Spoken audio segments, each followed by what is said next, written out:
Hey, welcome to the Ministry Mix podcast, where we're bringing you real conversations for the souls and strategies of ministry leaders. My name is Phil Gifford, and today I'm not, at least at the moment, joined by my co-host Richard Pope. It's just me and our special guest, who I'll introduce in a second. But whether you are a seasoned pastor or ministry leader or just stepping into leadership for the first time, we're here to share stories, insights, and practical tips to help you lead strategically while caring for your soul. In each episode, we dive into topics that matter for your mission, your calling, and your personal growth. In the absence of Richard Pope, I have our friend, Jim Collins, joining us. Jim, it's awesome to have you finally on this podcast. It is. I'm pumped up to be with you guys. Absolutely. So, with you, Guy. Let me say. Yeah, with you, Guy. Yeah, it's weird, right? Because it's normally Richard, and in fact, I'm going to say all these things. So you'll say everything in the plural, even though it's singular today, and that's okay. Richard got held up by a meeting. We wanted to make sure we got Jim in, but he literally might jump on this conversation. So this is our podcast. It's a conversation, and sometimes conversations don't start on time. So here we are. That's right. Well, and if anybody's listening thinking that this is lesser because Richard's not here, no, it's not lesser.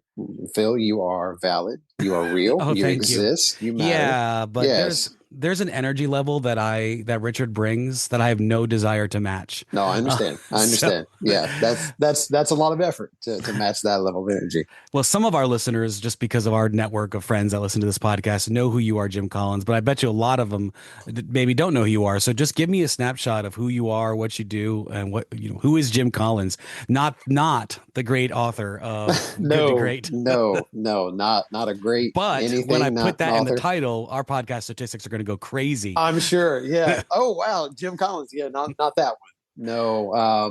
I work with the SEND network of the North American Mission Board with our church planting assessments in the South region and in the Northeast. So up and down the East Coast, I get to work with church planters. And I also had an opportunity to plant a church in Las Vegas, and also attempted to plant another church outside of Nashville, Tennessee, which I believe is one of the main things that we'll talk about here in a moment. Yeah, I should introduce the topic. So Jim is here, and it's going to be a 2-part episode, not to leave him hanging. But the first part of this episode is lessons that he's learned from failing in his church planter journey. Like, we want to talk about why Jim Collins is such a failure and what he learned from it. Let's go. But we're not going to leave it there. So this first part is lessons he learned from trying to plant a church unsuccessfully. But then we're going to release in a couple weeks the second part of this, which is lessons he learned from the failure but led to a successful church plant. So the topic for today really is what do you learn when you try something and it doesn't go well? And there's a large amount of lessons, not just from your experience, but a lot of our experiences. And what I hope, ministry leader, what I hope you take away from this is that it's okay if you fail.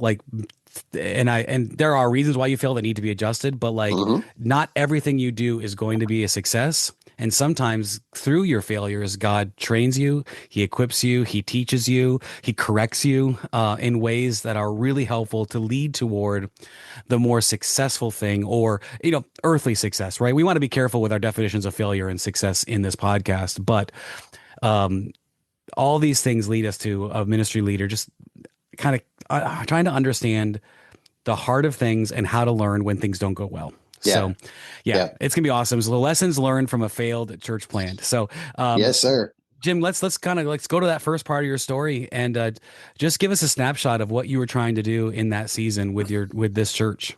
Yeah. So we were living on the west side of Orlando, Florida, and I had been part of a church plant that was planted by a very good friend from college, and things were going well.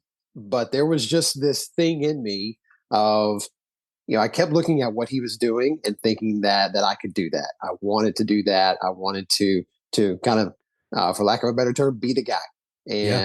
And so what I did was I started to look for an opportunity where maybe there was a chance to plant a church and people that needed a leader, that sort of thing.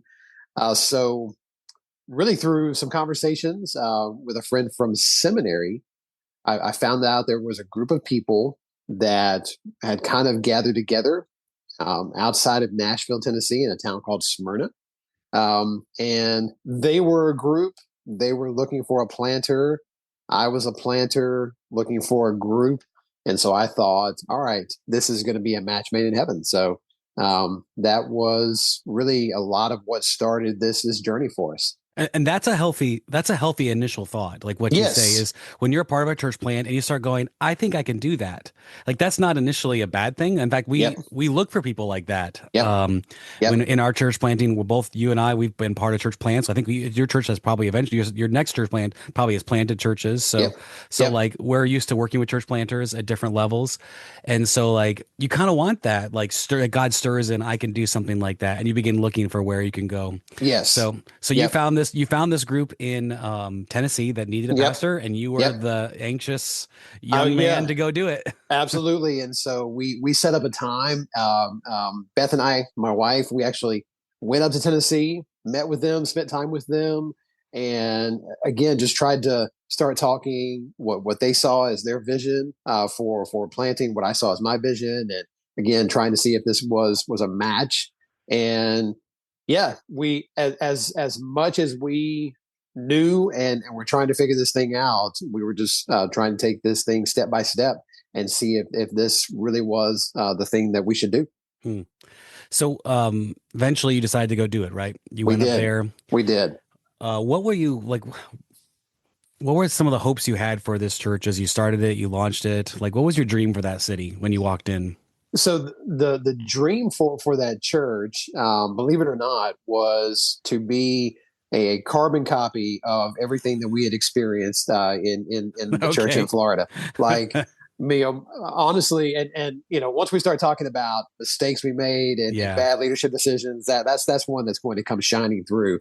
But a big part of my goal was, hey, let's take everything that's happened from this guy's vision, from this guy's strategy, from this guy's perspective, and let's just take it and carbon copy this thing in another town. So outside Orlando, right? Was where Yep, you were to absolutely, middle of Tennessee. absolutely, Totally yeah, contextually the same. yeah, yeah, yeah. No differences whatsoever, right? Yeah. Yeah, and so yeah, essentially that was my goal. Is I'm just going to duplicate this church that we've been part of in Orlando, Hmm. in Tennessee.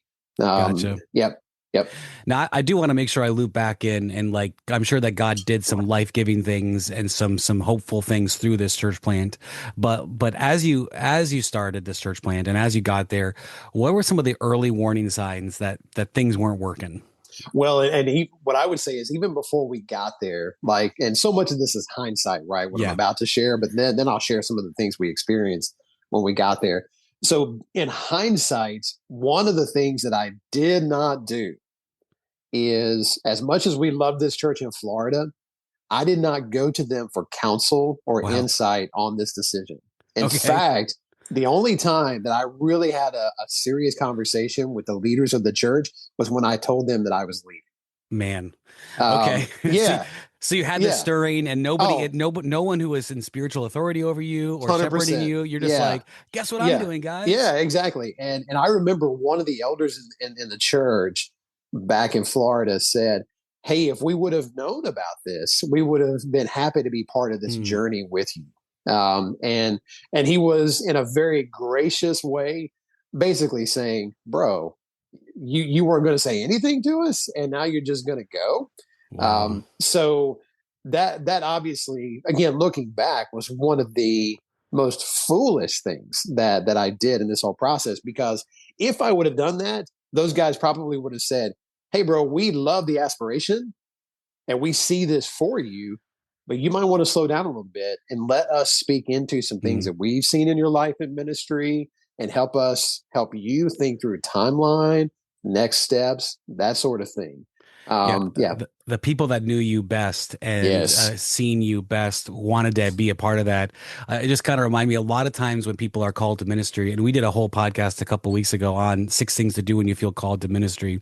The first thing people often look for is a position, not the preparation. Like I 100%. feel called to do this, so give me a Yes. job. Like Yes. yay, I'm a pastor now. Yep. Yep.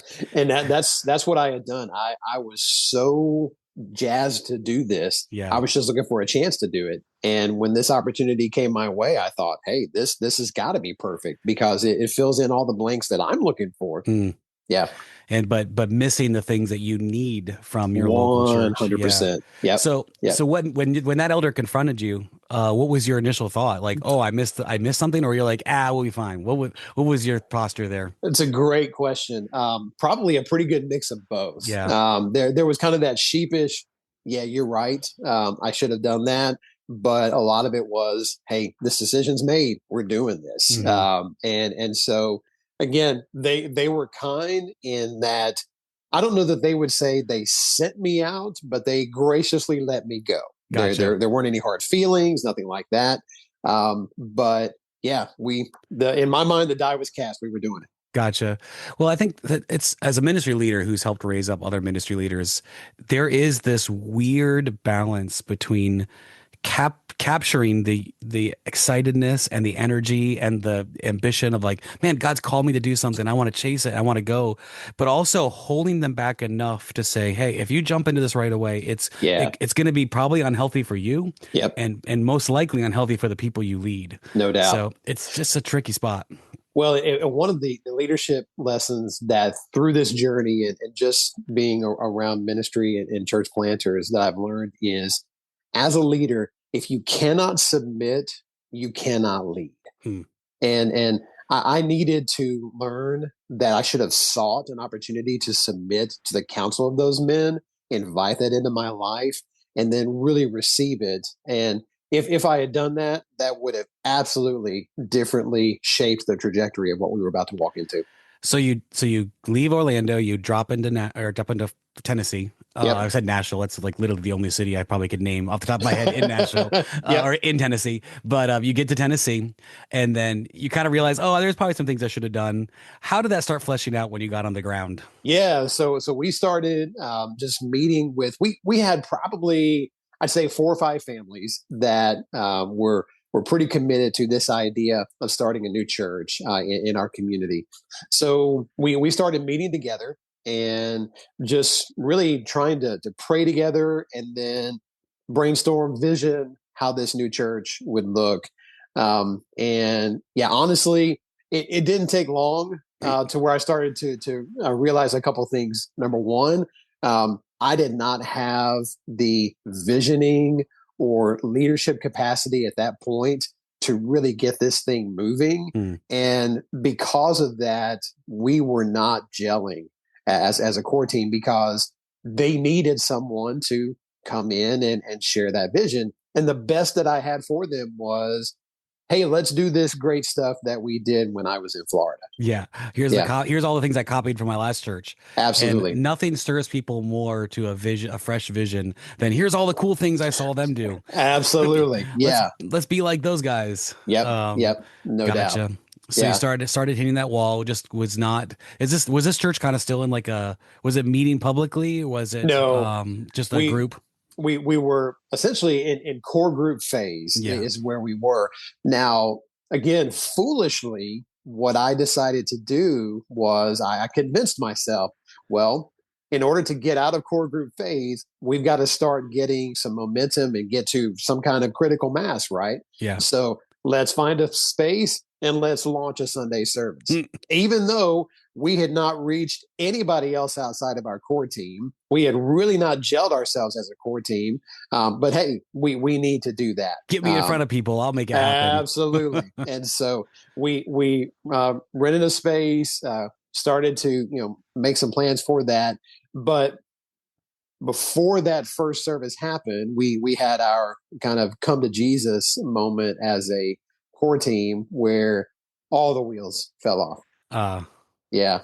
So was it a come to Jesus moment from you to them or from them to you? Them to me. I gotcha. Yeah. If you ask my wife about the Friday night at our house with our core team in Tennessee, she'll know exactly what that moment is, all the emotions that came with it. But essentially what we had started to do for, I don't know, maybe about 6 weeks or so, every Friday night, we would meet at our home and it was a time for dinner, time for strategy, time for prayer, that sort of thing.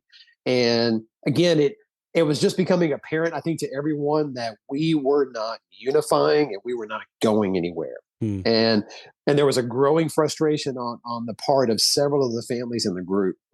So one Friday night, one of the guys in the group had essentially hit his breaking point. And he said, I need to share some things. Mm. And as he shared, a couple of the other folks shared, and one of the guys in the group said, with some frustration that I did not understand at the time, but looking back, totally get. He pointed at me and he said, "I don't think you're the person to lead this." Wow. And so I think it was three, maybe four of the families. They left and they were gone, and we were left with one other family besides ourselves in our core team. And I guess it was about a week later we got the word that all of our funding had been pulled. And yeah, that was November. I think it was the week before Thanksgiving. Okay. And it was like, okay, I'm not sure what rock bottom in ministry feels like, but this might be it. When you've lost over half your church, yes, with one family left, yes, and then all of your money goes away, yes, and you're already not getting motivation. That's you moved, like, well, just out of curiosity, timetable wise, like how many, like how long was it from like you drop into Tennessee versus this kind of Friday devastation? Yeah, good. I would say, trying to look back and remember, probably 3 or 4 months. Okay, so it was relatively quick. Yeah, it was. It was. Yeah, it did not take them long to spot some deficiencies. Yeah, yeah. It may have been closer to 6 months, but I don't think it was longer than 6 months. Yeah, it was quickish. Yeah. They identified the problem pretty quickly, and I think they drew a right conclusion. They weren't wrong, and that's the thing is. There was a lot of pride in me at the time thinking, how could these people do this? Bro, they were not wrong. Yeah. Yeah. Well, that's such a good posture to have now. Yeah. It's interesting. So they tell you these things, but you're the guy, that just that's called to do it. And so when the funding was out, what was your thought at that moment? Like, for next steps, like, had God kind of softened you at that point, or were you still like, well, we're going to do this? Like, where were you at in that moment? Still wanting to and willing to drive this thing forward. And so I thought, well, if we lost our core team people, we got to go get some new people. And hence the brilliant idea in my mind, terrible idea, looking back up, well, let's go public. I mean, we've got nobody. Oh, so you still went public? Still went public. I honestly thought this was the end of the story. I'm like, oh man, no, we got a few more minutes to talk. Still went public. Okay. After I'm not this. making fun of you, Jim. No, you should. I love everything about this. Listen, I made plenty of fun of this leader, and for anybody who's listening, I do believe there's a lot of encouragement in this because. Well, and one of the things that I thought as all this fell apart, and I did finally reach my breaking point, was I've made the fatal error in ministry, and there's no coming back from this. But again, the Lord in his kindness, that's not the story that was written. But we plowed ahead, and I think we did, it may have been like a month or so worth of Sunday services. And eventually we had to reach a point of saying, this is not happening. This is just not happening. And the family that was left and friends who I was communicating with, they essentially had to look at me and say, hey, it's okay to not do this. Give yourself permission to say this is not working. And so we did that. Wow. And yeah, then from there it was, now what do we do? Yeah. Yeah. Where do we go from here? And the scariest thing for a guy who is called to ministry, has trained for ministry and really trained for nothing else is when the thing you try to do in ministry fails and you think, I don't know where I go from here. Yeah. It's like, I don't know. There's identity issues. There's provision issues. 100%. Like, I got nothing else to offer. If I can't do, and like, if I can't do this, what good am I? Like, absolutely. Yeah. Wow. I think there is some maturity in saying, and it sounds like you had to get really low to hit that point. Yes. To say, yes. It's really hard to say this is not working when you feel like God's called you to something. You've walked through the processes. I mean, to a degree, right? You're doing the work. You're like, man, you're praying for it. You're studying scripture. You're preaching. And you're like, when do you know when it's just not? Yeah. when it's a fluke and it's like, or this is a bad Sunday, or this is actually just God's not in Yeah. this, and Yeah. I'm not the person for this. So, Well, and a big part of it was like, you think about stories of missionaries who, they endure such terrible hardships and mhm. people abandon them but they still continue to go forward because they're confident that this is what God's called them to do. And I think if you press into their call, you're going to see a humble, more biblical Mhm. approach to how they fleshed out their call. One of the things that God had to show me was that I did not, like, honestly, I think God allowed me to do this, but I don't believe that God called me to Hmm. this. And I think one of the evidences of that is I didn't do anything that would be considered humble or mature or even biblical when it came to how I flesh out that call. I Yeah. was self-called, man. And so God, I think honestly was kind to let that thing fall flat as quickly as he did and show me, hey man, you decided to do this. Hmm. Like he allowed it to crash and burn quick enough so that way you could just have the lessons you before you were really entrenched and really embittered, and all Yeah. these things just allowed you to, yeah, I get it. And that's why we're excited to come back like and do another episode that doesn't just talk about how I Jim's terrible pastor and Sure. did all these things Yeah. wrong. But before we get there, let's just kind of let's decompress. Yeah. What happened after? Like, did you leave the community? Did you go back to Orlando? So we stayed, in the community for probably another 6 months or so. We were there about a year total. And I remember one of the first thoughts I had was, I've got to find a job, right? I gotta have work Yep. because my family needs to eat. And we had two young kids at Yep. the time.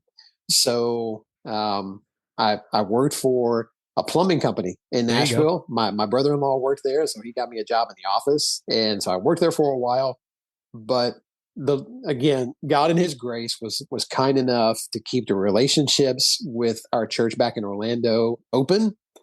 And so an opportunity came where they needed some pastoral leadership on their staff. And they, about a year after we moved to Tennessee, they invited me and our family to come back and Hmm. serve on team with them, which we knew was pretty amazing on I their was gonna behalf. say after you're just like, peace out, guys. Yes, I'm gonna go be a yes, pastor now. They they were left. so kind Wow. and so gracious, and we were thrilled at the opportunity to go back and truthfully to not only serve but just have an opportunity to heal even in more ways than we knew we needed to heal. Did when you went back to that church, did anybody comment, or it seems like they're pretty open elders and leaders there that were already willing to correct and confront you, at least in Yeah. some level. Were there any comments made about just changes in your attitude or your person? Any observations people brought to your pointed out for you? Yeah, one of the things that I would say is not a single person came anywhere near what you would call an "I told you so." None Mm, of that. They were so, again, so kind and gracious. I think they saw pretty quickly, just in interactions with me. Yeah, okay, the Lord has obviously humbled him, and there's been some brokenness mm. that's taken place. And yeah, it was really very much we're sorry that happened. We love you guys. We're thrilled to have you back. So, man, let's just get in and serve the community together. Wow. So let's kind of just decompress a little bit on that gap between closing down the church plant and like you're Mhm. in Nashville, you're working, you haven't gone back to Orlando yet. You're wrestling with all of these things of failure. Like, what Yep. was that doing to your soul during that time? Like, Oh, what did your soul journey look like?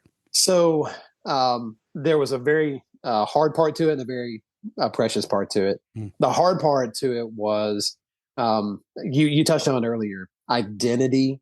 Hmm. Really wrestling with that, just as a man, right? As a human man, no man wants to put his hand to something and fail. Yeah. That's a hard thing to do. You got to look your wife in the eye. You got to look your peers in the eye, and own the fact that you tried something and it failed. Um, and so that really messed with me. Went to just a hard place emotionally. Just felt like I was under a cloud for a Hmm. while, and I don't know that I've ever necessarily battled full on depression, but maybe got as close to that as I ever have. Very discouraged, just kind of felt lost out in the middle of nowhere Wow. because, you know, again, our goal was to plant a church. We parachuted in didn't really have a local church connection. Wow. So we had to figure that out, Mm. for a season of time. So we just kind of bounced around from churches and felt like I was just halfway in, halfway out of life during Wow. that season. Just going through the motions. Yeah, very much. Yeah.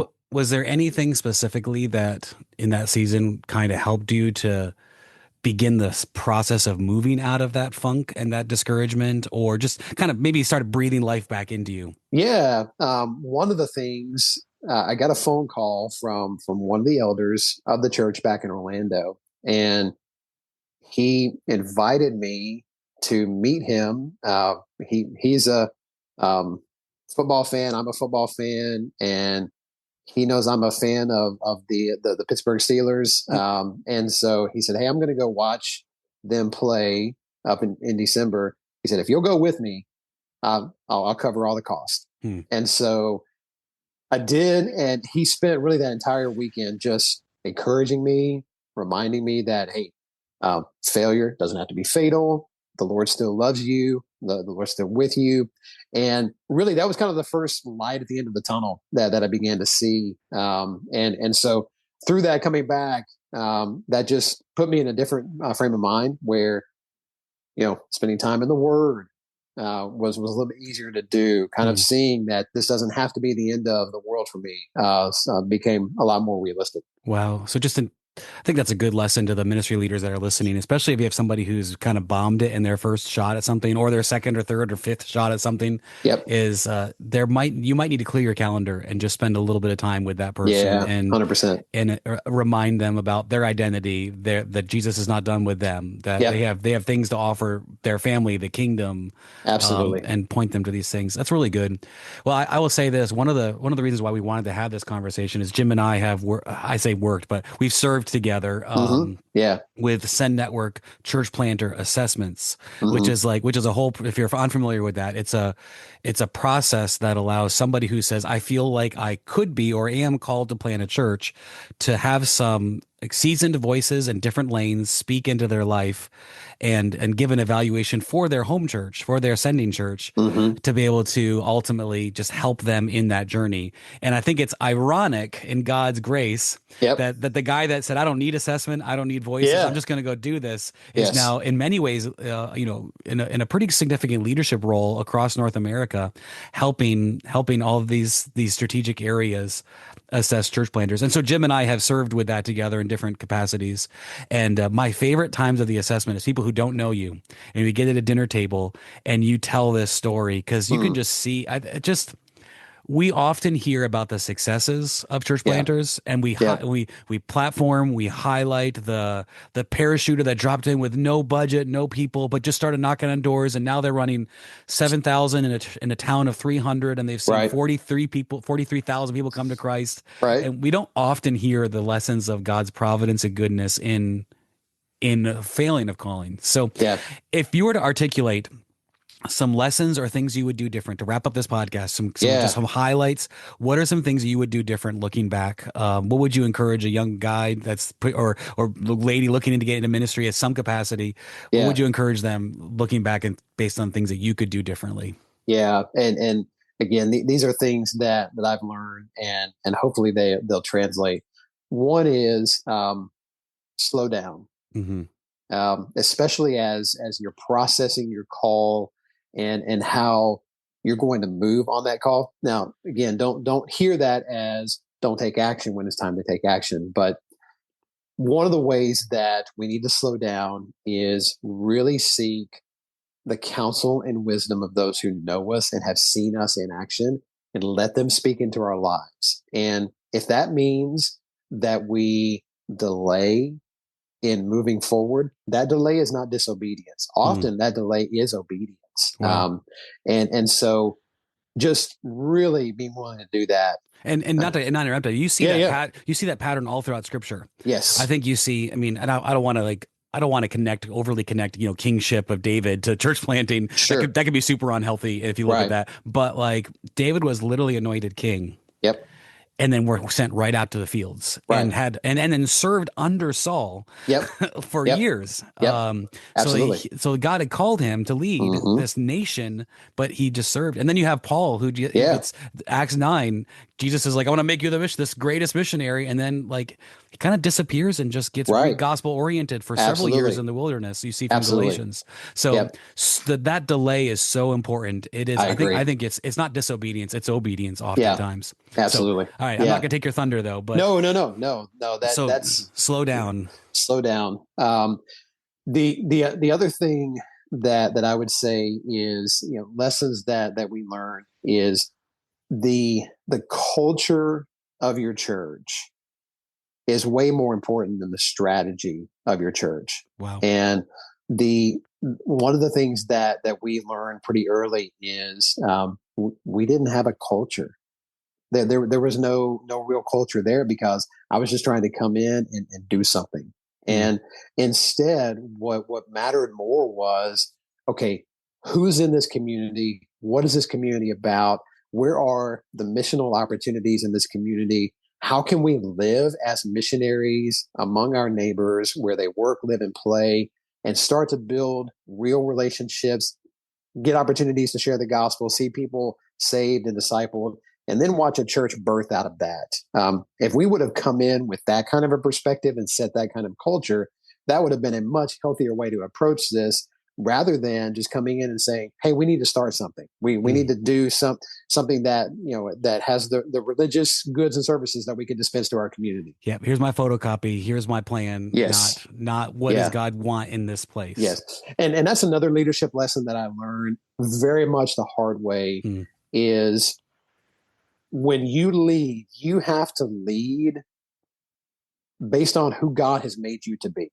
I was so enamored, and I love my friend so much, and I was so enamored with his leadership that I tried to essentially copy that and parrot his approach to leadership. But one of the things that God taught me is that he's made me to be a very different kind of leader.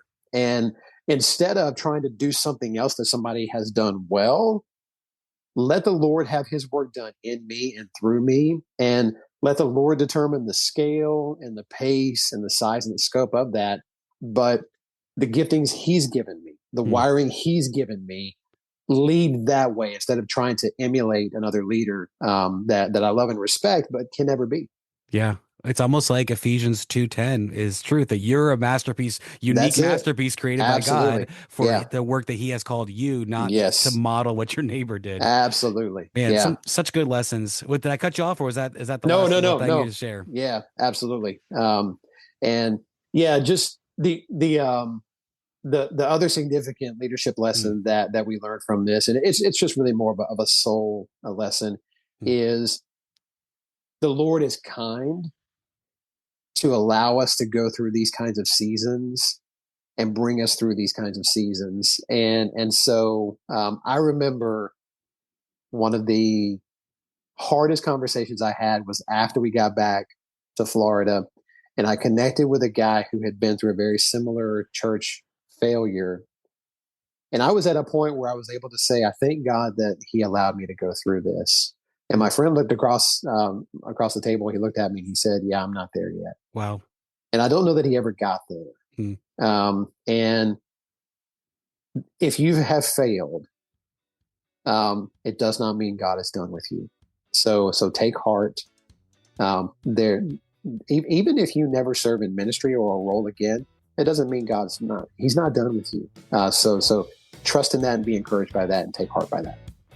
Jim, I love this conversation, and I'm really excited that we get to almost have a cliffhanger to find out what happens in the rest of your life in the next episode. But ministry leader, I don't need to summarize anything. Jim has summarized it well. God is gracious, and he allows these things to use to shape you and to correct you and to help you in the future. as we humble ourselves and allow those blessings to hit. So thanks for listening to this episode of the Ministry Mix podcast. If you found today's discussion helpful for your ministry, we'd love for you to subscribe so you don't miss any of our episodes, even the Fortnite one that no one has listened to yet.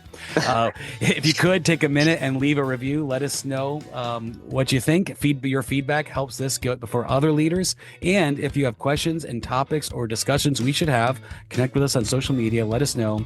But until next time, keep leading while also caring for your soul along the way. Jim, thanks for being here. Man, my pleasure. Thank you, Phil.